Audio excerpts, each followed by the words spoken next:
Hello and welcome to Game Brigade. If you're new here, my name is Brian, and today on the show, we're going to be counting down my top 50 games of all time in 2023. At least this is the 2023 edition. It's not 2023, it's 2024. So I'm not going to edit that out because normally I would cut it out and start it over. But that's a good question of when this list would be timestamped for. Is it like beginning of the year? So I think going forward, as I do this list, I'm probably going to be titling it more towards the end of December, per se. I didn't get this video out in December because I didn't think as many people wanted to see it, but I've had a lot of comments asking me for my top 50, and in fact, my top 100. So I figured, let's get it out. So this is basically going to be from like 2023 and back. We'll have another list in less than 12 months in December of 2024. Talking about if there's any changes or anything. So we're going to be talking about that. Real quick, just some minor discussion. The way I formulate my list, every person is different. People have vastly different ways of how they rank and put games in their order. I have a system, it's about a three-way system. The first thing I look at is how good is the game overall. You know, mechanically, enjoyment level for me when I'm playing it. Just, is it doing what it sets out to do at a higher level? If that is true, then it's going to get some points.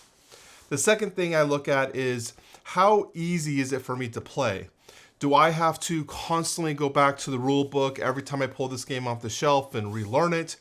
Is it easy to remember the mechanics and imprint myself with those things? Ease of play is a huge factor in how I would look at a game for its total ranking. And finally, the last point that I like to look at is how much did I personally enjoy this game? I might love a game so much that even though I haven't played it in a very long time, it will still hold a high level on my ranking. There's a lot of weighted there. It's really subjective. This isn't science, but that is how I look at it. And when I'm formulating my list and I'm looking at things, that's kind of where I go. Is like, okay, how good is the game? How easy is it for me to play it? And of course, do I enjoy playing that game? So with that, let's get to the list. Now, I wanted to start off with some notable snubs. Games that didn't make the top 50. Ones that might shock some of you guys. I'm not going to pull those boxes out because they're not on this list, but we'll just talk about them. A pretty shocking number was number 78 on my list is Nemesis. She's down here currently resting. Nemesis, I don't want to talk about it because that's not the point. Nemesis is an interesting one. 75, Lords of Ragnarok. One that I thought would be much higher was 71, Space Hulk Death Angel, one of my more favorite solo games, but somehow ended up way over here. And 57, Root. And 52 and 51, Arc Nova and Apiary. It's pretty surprised I saw Apiary jumping so high on my list, especially for being a late 2023 release. So that's pretty good. It made it into the top 100 at least. Good mechanics and whatnot. But with that, let's actually talk about the top 50. And we're going to start off, and this one's going to be more of a series as a whole. This is Chronicles of Crime. This is specifically the Millennium Edition, but I'm not going to discount the original Chronicles of Crime as well as the expansion packs that are available for purchase. Chronicles of Crime is a detective, basically detective game where you're going to be solving different types of crimes. And one of the cool, unique features is that this is going to be using your phone, and you're going to be basically putting it up like this, and you can look around the crime scene to try to look for different types of clues and things, and then use your phone's camera to scan either items that you might have seen, people, or interviewing people and scanning items that you've seen on a crime scene. It's a really interactive way, and it's very easy to learn and to play this game. Get out of the box and get going. Millennium series is great because it features 3 different timelines for you to play in. But if you want to play a modern version, the Chronicles of Crime base game is great. I actually sold mine. We completed all the scenarios, and I didn't really see a reason to keep it. We're currently working through the Millennium series. Love this game. Very, very highly recommended. And anything that's on my top 50 is a recommendation game. Like, I think these are games that are great. I don't think anyone would not enjoy them. Okay, so I don't have them all memorized, so obviously I got to keep my list handily. So here we go. Oh man, this one's heavy. Here we have Uprising: Curse of the Last Emperor, and this is by Nemesis Games. Now, this is a Kickstarter, so this might be hard to find on the secondary market, unfortunately. But this is a cooperative 4X game. And when I remember covering this on Kickstarter, on my channel, when it was a Kickstarter years ago, maybe in 2020, the thought of a cooperative 4X game was interesting and totally different. It's very unique. I don't think there's another game that even utilizes a somewhat similar system. So how does it work? Well, each player is going to have their own faction like you would in a standard 4X, and you're going to have a modular tiles board, and you're going to move around the board, collecting different types of resources and taking different types of territory.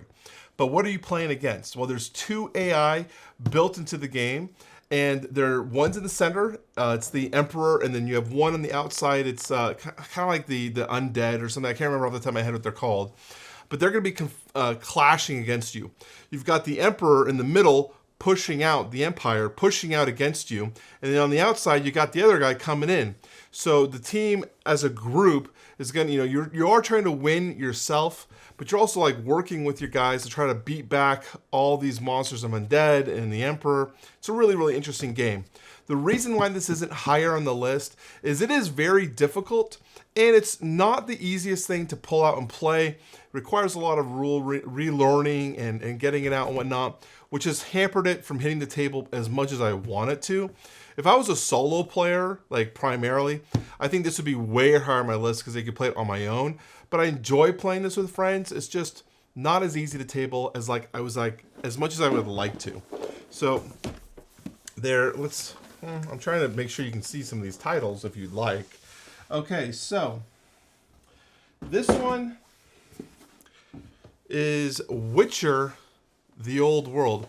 You guys want to see something that I do that I think my friends laugh at me about? You'll see in the bottom here, maybe, you can see there's a little post-it note there.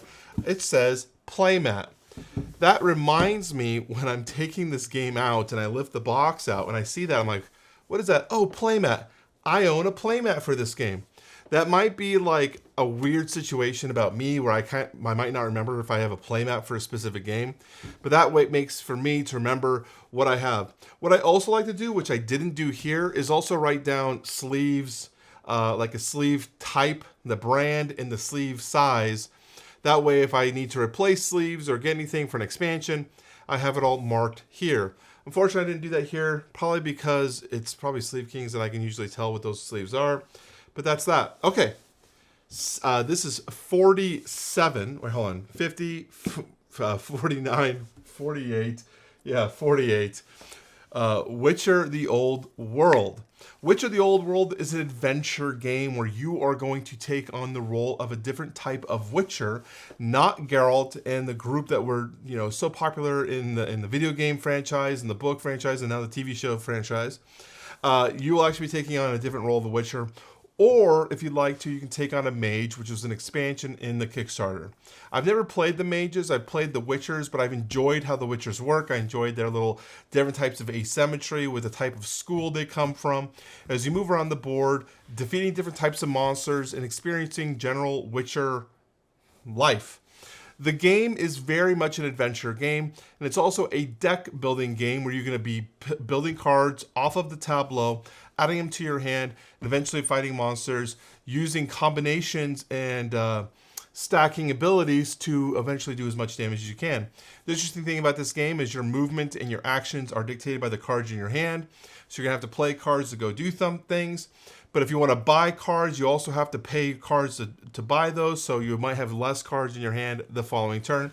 It's an interesting mechanic. I will say that it's lower on the list because it doesn't...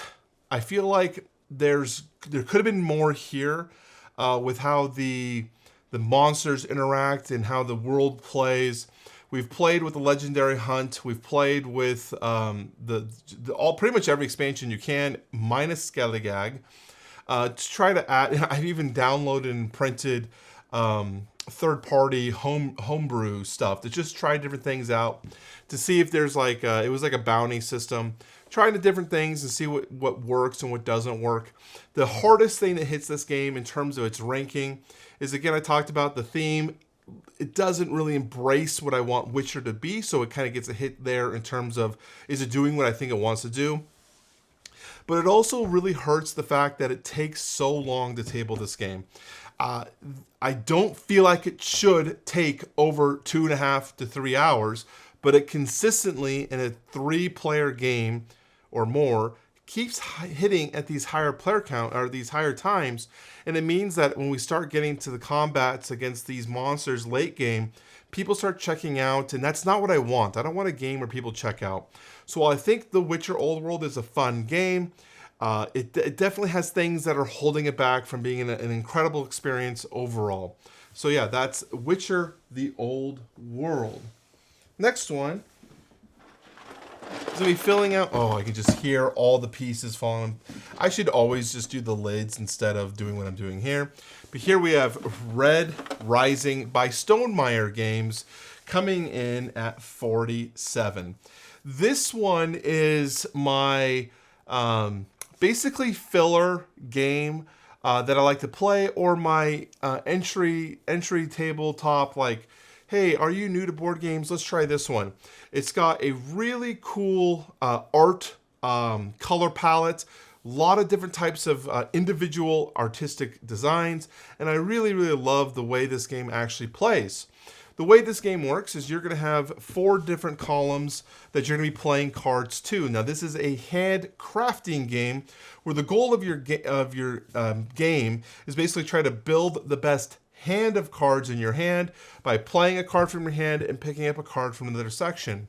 The game will end when there is a player who has reached 7 objective points on 2 items, or all 3 have 7 objective points scored.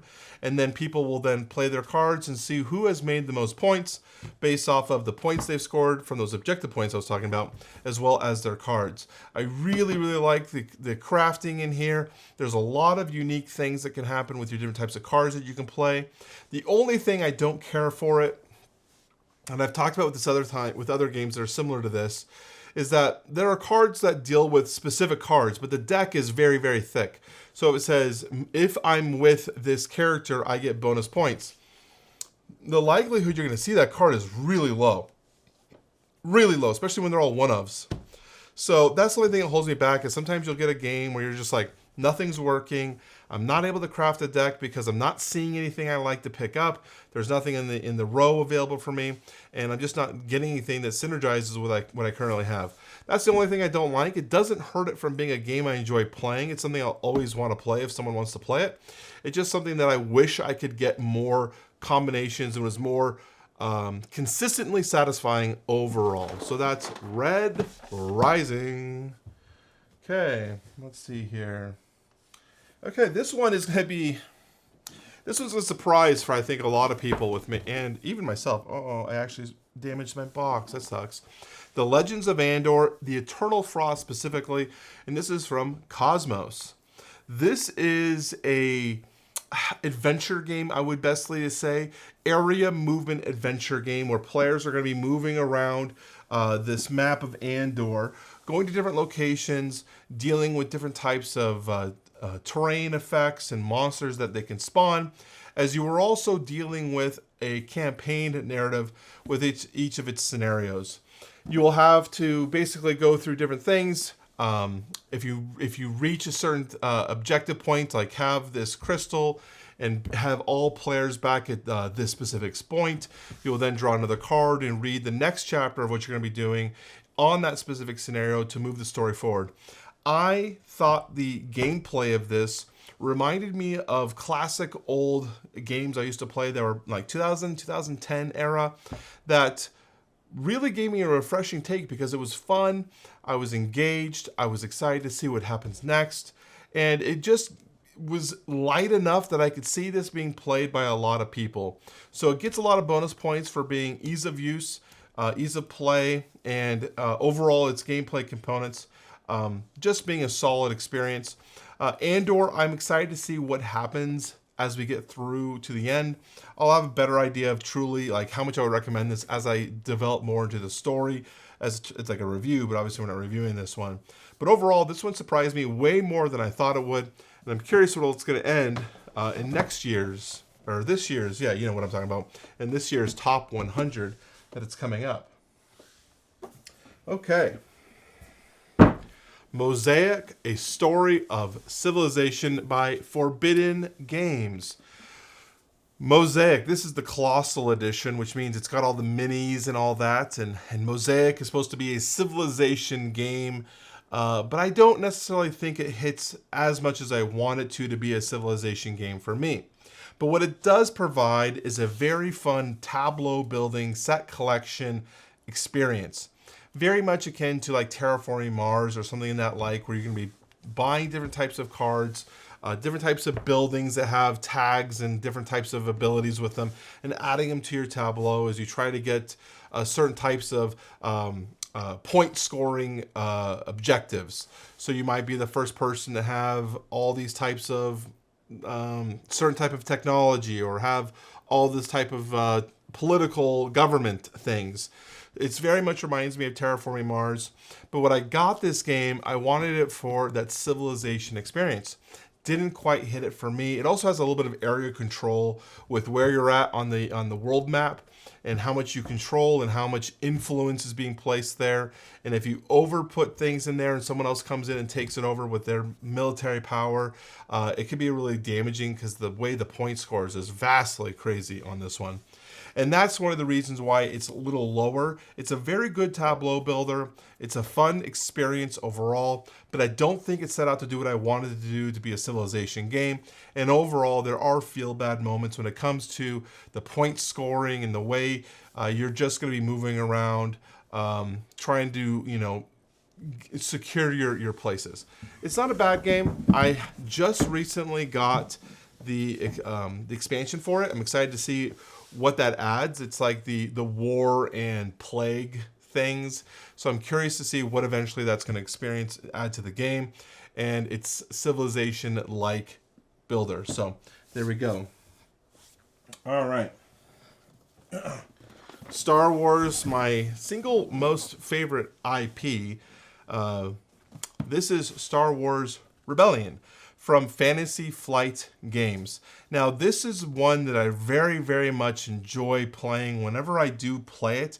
It's strange that it doesn't get played as much as I want it to, probably because the length of time. This does last like 2.5, sometimes 3 hours to play, and it's a 2-player game. Now, the box will say 4 players. I have played this at 4 players, and I would never recommend doing that, and I will never play this at 4 players ever again. In this game, you are going to be taking on the role of either the Empire or the Rebellion in the Galactic Civil War era of Star Wars. This is going to be basically right when A New Hope, entire Empire Strikes Back is kind of happening.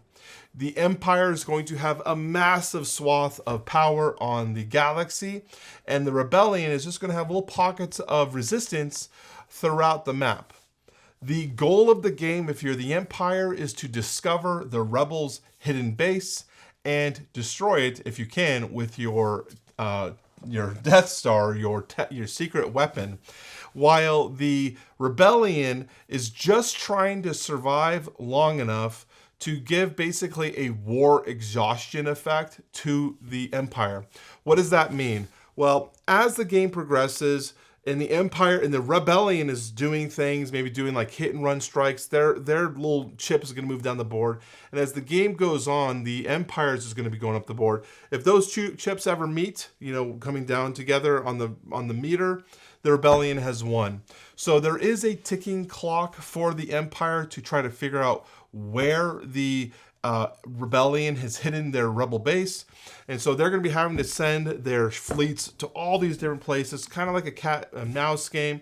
The rebellion even has an ability to change their rebel base, so they feel like they're about to get caught, but there's only so many other locations they can choose to go. The Empire's gonna be sending out little probe droids to go different places. It's a sweet game. Me talking about it right now makes me want to play it again.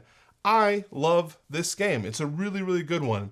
What I also really like is how well it thematically implements the story of Star Wars into your own world. And yes, you can recreate things that happen in the movies, but you can create interesting new stories itself, which gives you still that thematically fun experience. Like, I'm going to freeze Chewbacca in carbonite and keep him as a prize. Like, it's just like, this is so cool. I love this game. It gets held back again, like I said, from the player count as well as the time it requires to play this game. But overall, it's a really good experience. I do recommend getting the expansion. It kind of cleans up the combat for it. It gives you even more characters to play with, different types of leaders to send out on the board, which gives you a lot more variety. I love that experiences too. That's one of the things I love about expansions.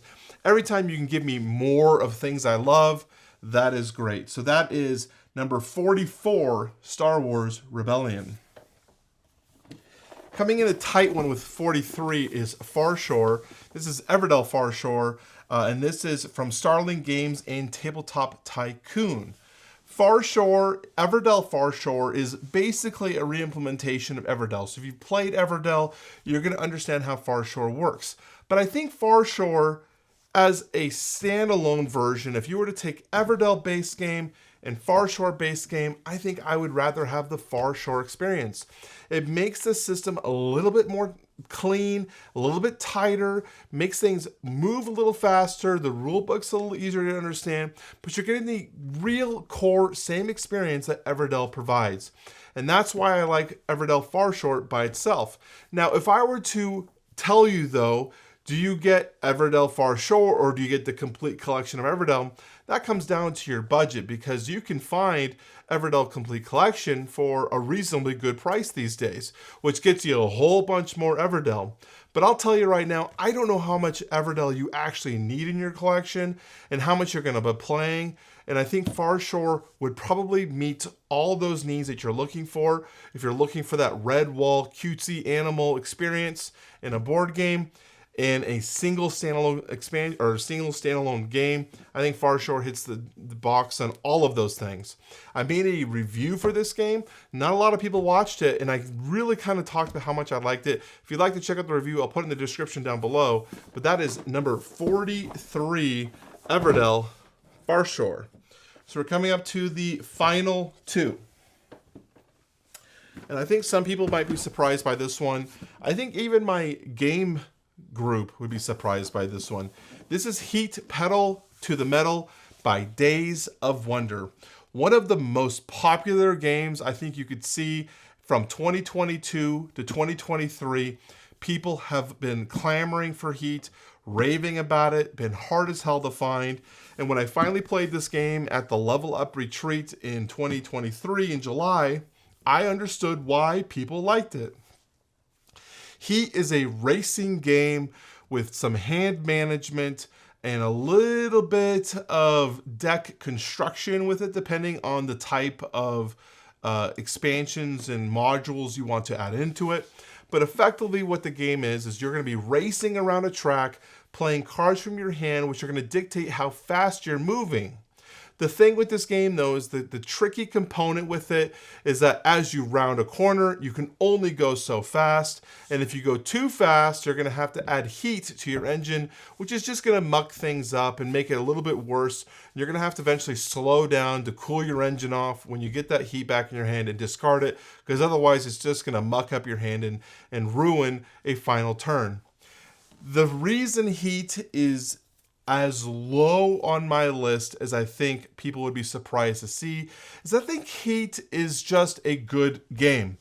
It does what it wants to do very, very well. I think a lot of the processes and the things that Heat provides and the production level are very, very good.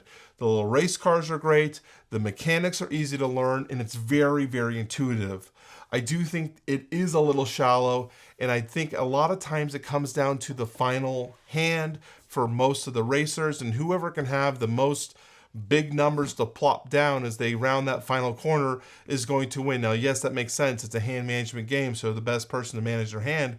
But I think because of the factors that the catch-up mechanics are so powerful, there's not a really good way. If you get out front, it's very hard to like keep pressing your lead because you're playing the game at a high level.